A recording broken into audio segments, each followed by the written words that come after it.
시간은 하나님께 속한 것이라고 그랬는데 아주 똑똑한 사람들은 이 시간을 또 둘로 나눴습니다. 카이로스 시간과 크로노스 시간으로 둘로 나눴어요. 크로노스는 달력처럼 역사처럼 연대기처럼 흘러가는 시간이라는 것입니다. 그래서 과거가 있고 현재가 있고 미래가 있는 것이 바로 크로노스 시간이기도 합니다. 누구에게나 주어진 시간이라는 것이죠. 그런데 카이로스는 하나님의 시간 점이에 점 고정되어 있어요. 영원과 연결이 되어서 고정되어 있기 때문에 카이로스는 흐르질 않습니다. 흐르지 않기 때문에 누구에게 적용이 되냐면 하나님의 목적 안에 쓰임받는 사람에게만 적용이 된다는 것이에요. 이게 뭐 하루 이틀 3일 이렇게 해서 내가 정할 수 있는 게 아니라 하나님 안에서 특별 목적이 있는 자들에게만 주는 시간이 카이로스예요. 카이로스는 본래 제우스의 아들이라는 거예요. 동상을 보면은 한 손에는 저울이 있고 한 손에는 칼이 있는 거예요. 발에는 날개가 달려있고, 발에 날개가 달려있다라는 말은 빨리 날아가서 붙잡아라는 뜻이라는 거예요. 하나님의 시간을 우리가 붙잡을 수도 있고 놓칠 수도 있다라는 뜻이죠. 과연 누가 하나님의 시간을 붙잡을 수 있고 누가 하나님 시간을 놓쳤을까? 여러분의 목적이 하나님 안에 있어야 된다라는 것이죠. 카이로스에는, 즉 모아딤에는 시간의 원리가 있어요. 시간의 원리. 모아딤의 시간의 원리는 7이에요. 샤밧이라는 것이에요. 모든 걸 샤밧을 기준으로 하고 있다라는 것입니다. 절기가 몇 절기가 있죠? 7절기죠. 7대 절기가 각각 따로 있는 것이 아니라 다 목걸이 같이 연결이 돼 있어요. 절기가 다 목걸이에 진주 꿰듯이 꿰어 있는데 어느 목걸이냐면 샤밧 목걸이에요.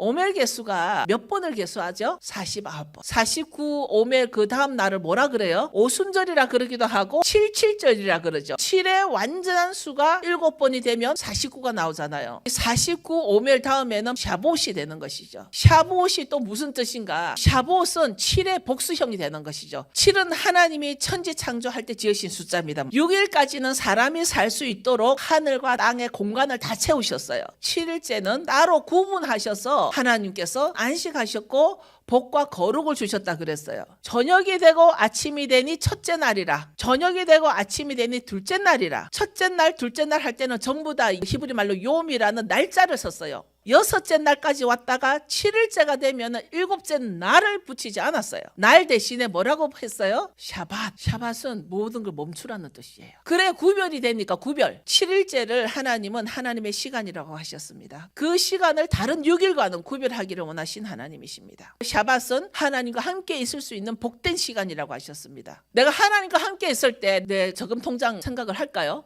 내가 하나님과 함께 있을 때 내가 죽을까 살까 걱정을 할까요? 내가 하나님과 함께 있을 때 내 아들 딸이 어떻게 될까 걱정을 할까요? 아론이 백성을 향하여 손을 들어 축복함으로 속죄제와 번제와 화목제를 마치고 내려오니라. 모세와 아론이 회막에 들어갔다가 나와서 백성에게 축복하며 여호와의 영광이 온 백성에게 나타나며 불이 여호와 앞에서 나와 제단 위에 번제물과 기름을 사른지라. 온 백성이 이를 보고 소리 지르며 엎드렸더라. 모세와 아론이 이제 회막 안에 들어갔습니다. 지성소 안에 들어갔습니다. 지성소 안에 들어갔다 나오고 나서는 이 모세와 아론이 백성들을 축복을 했는데 그때 하나님의 영광이 온 백성에게 임했다는 것이죠. 하늘에서 불이 내려와서 그 번제를 태운 거예요. 그래서 그 백성들이 그 일어난 일을 보고 아주 큰 소리로 환호하며 땅에 엎드려서 하나님을 경배했다라는 것입니다. 아직은 아론이 살아있기 때문에 아론의 아들들은 제사장이 아니에요. 아론의 아들들인 나답과 아비후가 각기 자기 향료를 가져와서 알 수 없는 불을 하나님께 드렸더라. 출처가 분명하지 않는 인본을 자기가 만드는. 그러나 그 불은 하나님께서 명령하신 불이 아니었다는 거예요. 이 나답과 아비후의 불이 과연 어느 날 누구 불을 상징하는가?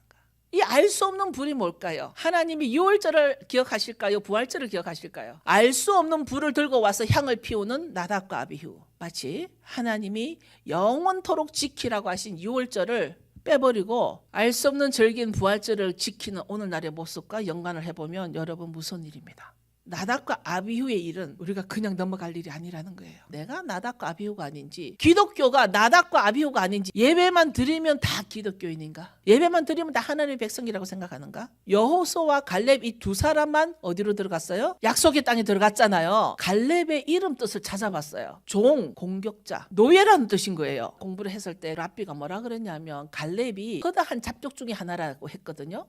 유대 전승에 의하면 출애굽을 한 허다한 잡족들이 엄청나다는데 출애굽을 하고 난 뒤에는 그 잡족들에 대한 언급이 없어요. 이 사람들이 각 지파로 다 입양이 된 거예요. 히브리법에 입양법이 있어요. 입양을 하려면 침례를 받아야 돼요. 오늘날 말하자면 정결식, 할례를 받아야 돼요. 제사장의 안수를 받아야 돼요. 그 세 가지를 거쳐서 입양을 하게 되면은 파양을 하지를 못해요. 그 허다한 잡족 중에 한 사람이 가나안 땅에 들어온 거예요. 하나님의 목적 안에 들어와서 하나님의 시간을 지키는 자냐 아니냐 이걸로 나눠진다는 얘기예요. 모아딤 안에서 하나님의 시간 안에서 내 목적이 아니라 하나님의 목적을 이루는데 쓰임받는 자들이 되는 것이 우리가 해야 한다는 것입니다.